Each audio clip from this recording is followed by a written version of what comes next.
Usually when we talk about a major financial system being compromised, there is this expectation of a crime scene, like a broken vault or a forged signature on some contract. Right, a paper trail. Exactly, a paper trail of wire transfers routing through offshore accounts, and eventually, hopefully, maybe an executive in handcuffs. Yeah, you break the law, the authorities step in. Right. Yeah. There is a human referee to blow the whistle and freeze the assets. Which is how it works in the traditional world. I mean, the ultimate backstop of security there is just a legal apparatus. It relies entirely on, well, the assumption of human oversight and the threat of real-world consequences. But, and this is why we're doing this deep dive today, step into the world of decentralized finance, or DeFi, and that entire legal apparatus just vanishes. Completely. We're looking at a financial landscape that operates fundamentally differently from anything in the traditional banking world.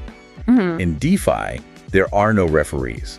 It's a completely adversarial environment that the sources often refer to as a dark forest. I love that analogy. It's terrifying, honestly. You have billions of dollars sitting out in the open, protected by absolutely nothing but math, cryptography, and code.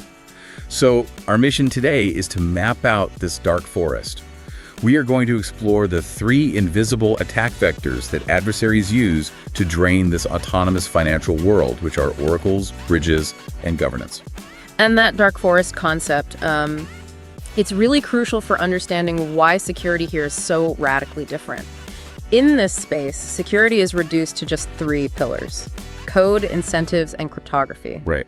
There is literally no judge to appeal to if things go wrong. If the code permits an action, the system just executes it automatically. So it's essentially like a really high-stakes board game where the only physics are the rules written in the software. Exactly. Like if a move is mathematically possible within the code, it is considered a valid move by the network. And if the economic incentives reward that move with, say, millions of dollars, well, it's a completely rational move for a highly skilled developer to make. Which completely reframes the whole definition of a financial attack, right? Yeah. In this environment, an exploit is just, well, it's a pure economic event. Adversaries don't break the rules because the rules are just the code itself. They can't break the rules if they're following the code. Right. Instead, they break the assumptions of the developers who wrote that code. Oh, that's a great distinction. Yeah, the builders might assume, like, a market will always have enough liquidity to price an asset accurately, or they assume a specific variable will always remain stable. And the attacker simply finds a mathematical mechanism to prove those human assumptions wrong on-chain. So they don't blast the vault door open. They just present a cryptographic argument that convinces the vault they are the rightful owner. That's exactly it. And that brings us to the first major assumption that constantly gets broken, which is how an isolated piece of code actually perceives the real world. Because, as the sources point out, a smart contract sitting on a blockchain is effectively blind. Completely blind. All right, it doesn't instinctively know that a share of stock is worth $50 or that the price of Ethereum just dropped by 10%. Yeah, because a blockchain is a closed system. Yeah. It has no native awareness of off-chain reality. So if you build, say, a lending protocol that allows users to borrow money against their crypto assets. Like a decentralized pawn shop. Basically, yeah. That protocol desperately needs to know the real-time, real-world value of those assets to ensure the loans are fully backed. And that is where oracles come in. The eyes of DeFi. Right. Oracles are the mechanisms that fetch off-chain data like the price of Bitcoin on a major exchange and feed it into the on-chain protocol. They are the eyes. But, and here's the fatal flaw, if you can manipulate those eyes, you manipulate the entire protocol. I mean, if the oracle lies, the protocol is completely blind and just acts on an entirely fabricated reality. Yeah. Which makes attacking the oracle the most devastatingly efficient way to trick a system into handing over its treasury. It really is. I mean, let's say you deposit a highly illiquid, kind of obscure token into a lending protocol. Under normal circumstances, it's worth maybe $1. Okay. But if you can manipulate the oracle into telling the lending protocol that this obscure token is suddenly worth, I don't know, $1 billion. Oh, wow. The code will just happily let you borrow all of the protocol's real valuable assets, like actual US dollar stable coins. It sees it as a perfectly safe loan against your fake collateral. And then you just walk away? You walk away with the real assets, and you leave the protocol holding a worthless bag of tokens. It is exactly like walking into a traditional bank to get a loan. Yeah. But first, you place a highly distorted funhouse mirror right in front of the bank's security camera. That's a perfect way to put it. Right, because the vault door is functioning perfectly, the teller is following procedure, but because the camera, the oracle, is feeding the bank's system a completely warped reality, the bank just willingly hands over the cash. It really does. So how exactly do attackers build these funhouse mirrors? Let's dive into the mechanics of this, starting with something that doesn't even exist in traditional finance: the flash loan. Right, flash loans. These are wild. They allow an individual to borrow effectively unlimited amounts of capital, sometimes hundreds of millions of dollars, with absolutely zero collateral. Zero collateral. Yeah. For hundreds of millions of dollars. Zero. The only catch, and this is written cryptographically into the code, is that the borrower must return the entire loan plus a tiny fee within the exact same transaction block. Okay, wait, let me make sure I'm wrapping my head around this. I can borrow $200 million for what, about 12 seconds? Roughly, yeah. Use that sheer financial weight to bulldoze a market, skim the profit, and then give the $200 million back before the network even records the next block of data. That is exactly how it works. Yeah. And attackers use this temporary superpower to manipulate automated market makers, or AMM. An AMM is basically a robot that holds pools of two different tokens, say Ethereum and a stablecoin, allowing users to trade between them instantly without waiting for a human buyer or seller. And the AMM prices the tokens based on the ratio of what is left in the pool. So if someone buys a ton of Ethereum out of that specific pool, the remaining Ethereum becomes scarce, and the AMM's algorithm automatically spikes the price. Exactly. Now combine that with the flash loan. An attacker borrows massive capital, dumps it into a specific low liquidity AMM, and artificially skyrockets the price of a targeted token for just a split second. And if an oracle's looking at that. Right. If an oracle is lazily pulling its price data from that single AMM, the oracle suddenly reports to the rest of the DeFi ecosystem that this token's price just jumped by 10,000%. Is the funhouse mirror. Yep. The attacker uses that distorted price to drain a lending protocol, repays the flash loan, and just vanishes. Yeah. It's like a flawless heist executed at the speed of light. Now, obviously, developers caught on to this, right?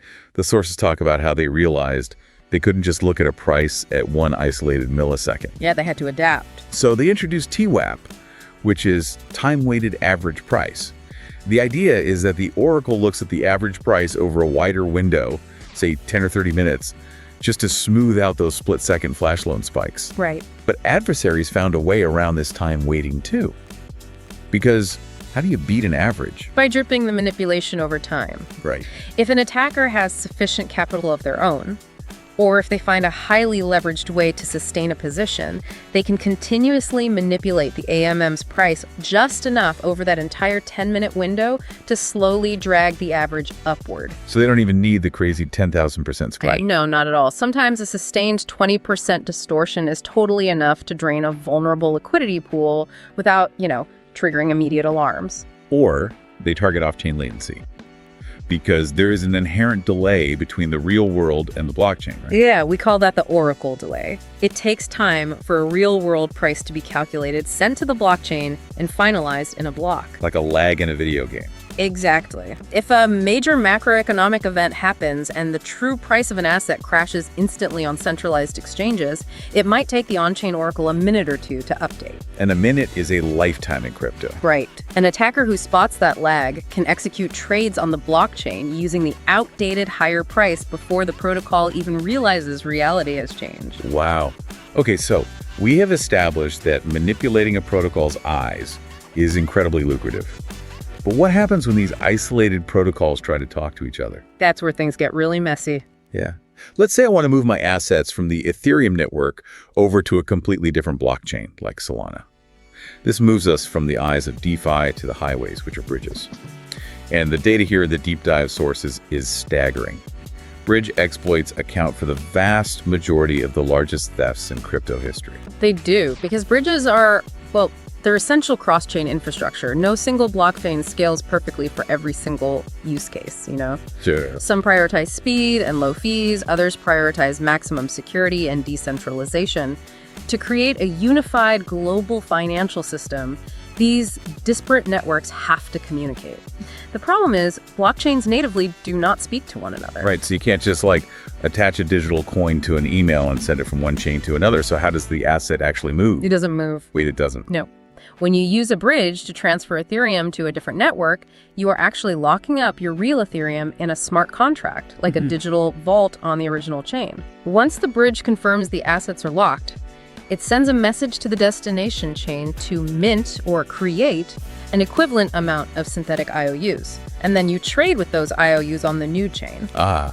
Which means that digital vault sitting on the original chain is just accumulating billions of dollars of locked up collateral. I mean, it is the ultimate honeypot. It really is. If I am an attacker, I don't care about the synthetic IOUs on the new chain. I want the real assets locked in that vault. Right, and getting them requires breaking the bridge's security mechanisms.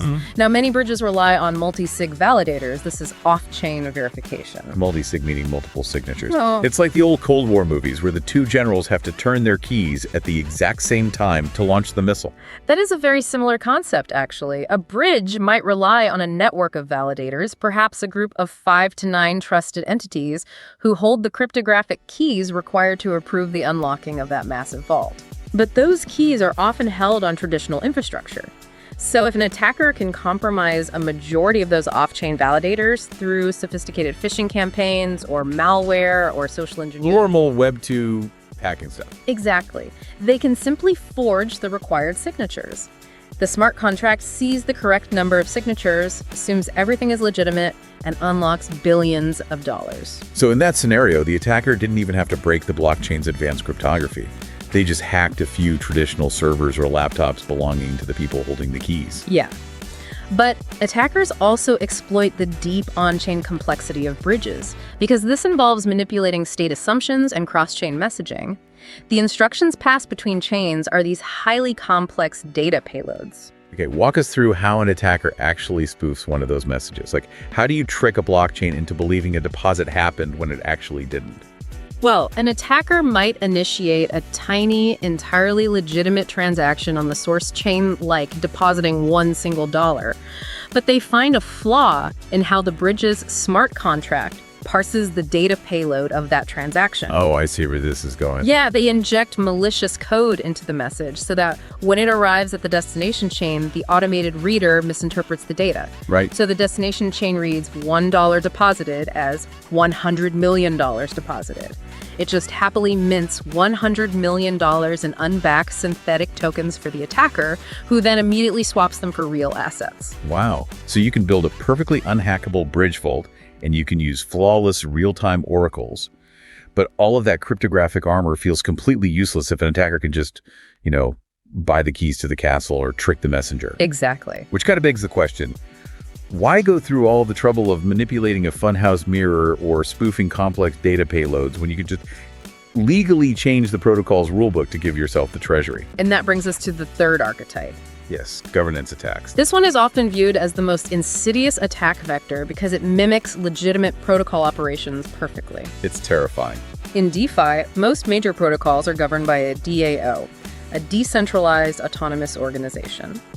The power to upgrade the code, or change fee structures, or spend treasury funds, it's distributed among users who hold the protocol's specific governance tokens. And generally, one token equals one vote. So governance is quite literally power. And in any system where voting power is a tradable asset, that power can be captured. Yep. The steps for a governance attack in the reading sound terrifyingly simple. Can someone really just buy enough votes to propose that the treasury gives them all the money? Yes. If voting power is purely economic, then capital dictates the rules. An attacker can quietly accumulate governance tokens on the open market over weeks or months. Or they take a much faster, much louder route using the flash loans we discussed earlier. Oh, wow. So they don't even need to be inherently wealthy. Not at all. They just flash loan $100 million worth of governance tokens for a single transaction block. Yeah. They borrow overwhelming voting power. They immediately submit a malicious proposal to upgrade the protocol's code, usually inserting a backdoor that allows them to drain the funds, and they use their borrowed tokens to vote yes. And because they have all those tokens. Right, because they hold a supermajority for that brief moment, the proposal passes. The smart contract, adhering to the rules of the DAO, executes the will of the voters. The funds are drained, and the attacker repays the flash loan. It is the ultimate corporate hostile takeover. But instead of taking months of boardroom battles and shareholder meetings and regulatory filings, it executes in 12 seconds. 12 seconds. It perfectly mimics democracy right up until the exact moment it becomes a dictatorship. By the time the actual community realizes what happened, the vault is entirely empty. And the craziest part, to the blockchain itself, this doesn't register as a hack. Because they follow the rules. Exactly. The system functioned flawlessly. A proposal was submitted, a vote was held, quorum was reached, and the code was updated. It highlights this massive gap between the code's execution and the developer's original intent. Unbelievable. Okay, so we have mapped out the eyes with oracles, the highways with bridges, and the brain with governance. But I want to ground this for a moment for you listening. Let's say you are just a regular user who holds a major stablecoin in a digital wallet. Or maybe you provide a little bit of liquidity to a well-known decentralized exchange. Yeah. What happens to you when one of these surfaces is compromised on a protocol you don't even use? That touches on the concept of systemic risk. DeFi is an incredibly interconnected economic organism. People refer to it as money Legos because developers constantly build new applications on top of existing ones. Right. But if a foundational block at the bottom gets compromised, the entire tower becomes unstable. You cannot isolate a major exploit to a single application. The contagion spreads instantly. Let's walk through one of those contagion scenarios step by step. How does a localized oracle manipulation turn into a market-wide liquidation cascade? Okay, imagine an attacker manipulates an oracle to artificially crash the reported price of Ethereum on a major lending platform. Suddenly, the platform's internal logic believes that the price of Ethereum is, say, $10 instead of $3,000. Ouch. Yeah. The protocol immediately looks at thousands of regular users who borrowed stablecoins against their Ethereum collateral and determines those users are now massively underwater. Because the protocol thinks the collateral protecting those loans just evaporated into thin air. Correct. So the protocol does exactly what it was programmed to do to protect its own solvency. It aggressively liquidates those users. It automatically seizes their Ethereum and dumps it into the open market to recover the stablecoins. Right. But because it's dumping massive amounts of real Ethereum onto decentralized exchanges all at once, it crashes the actual real-world price of Ethereum. A sudden massive flood of supply hitting the market. And that real-world price crash then triggers entirely valid liquidations on entirely different lending protocols that weren't even hacked. Oh, wow. Yeah. Those protocols sell off more Ethereum, crashing the price further, triggering more liquidations. It is a vicious, automated downward spiral. That is terrifying. Yeah. What about the bridge hacks? Because you mentioned earlier that when a bridge is compromised, the synthetic tokens on the destination chain are left unbacked. Yeah, this leads to immediate stablecoin depegs and liquidity freezes. If the real collateral locked on the Ethereum side of a bridge is stolen, all of those synthetic IOUs being traded on the Solana side are suddenly worthless paper. They're backed by nothing. Exactly. If a major stablecoin relied on that bridge for its cross-chain presence, it immediately loses its peg to the US dollar on that specific network. Every single user, trading pair, and liquidity pool relying on that stablecoin as a safe haven is suddenly holding a rapidly depreciating, highly volatile asset. It is deeply unsettling to realize the structural integrity of your financial position might depend entirely on the security of a bridge contract you have never personally interacted with. Yeah, it really shows how connected it all is. It feels like the dark forest is inherently stacked against the everyday user. So how does an ecosystem survive this kind of constant invisible siege? Well, it forces an evolutionary leap. The entire industry is recognizing that passive defense, just auditing code before launch and hoping for the best, it's no longer viable. The future of DeFi security is shifting toward autonomous security. Okay. This means embedding active defense mechanisms directly into the infrastructure of every protocol. Well, let's unpack autonomous security. This sounds like moving from a static target to a thinking defense system. What does that actually look like on-chain? It looks like real-time anomaly detection and autonomous circuit breakers. Think about how the traditional stock market operates. If an asset's price flashes upward or downward by an impossible percentage in a matter of seconds, trading is automatically halted to let the market digest the shock. The New York Stock Exchange throws the emergency brake. Right. And DeFi protocols are beginning to program similar logic into their smart contracts. Oh, cool. If a protocol detects that an unnatural percentage of its total liquidity is being drained in a single transaction block, or an oracle price shifts in a way that violates historical volatility models, the contract autonomously pauses all interactions. Wow. It freezes withdrawals before the transaction can be finalized. So it stops the cross-chain contagion before it can cascade through the money Legos. But I mean, isn't a circuit breaker entirely reactive? Like, it only stops the bleeding after the cut. Which is why the next frontier involves AI-driven exploit prediction. The goal is to deploy off-chain monitoring systems that analyze the mempool. The mempool. Yeah, that's the waiting area where pending transactions sit before they are added to the blockchain. These AI models are trained to recognize the complex multi-step transaction patterns that precede a flash loan attack or a sudden governance accumulation. Oh, so the AI spots the attacker loading the gun. Yes.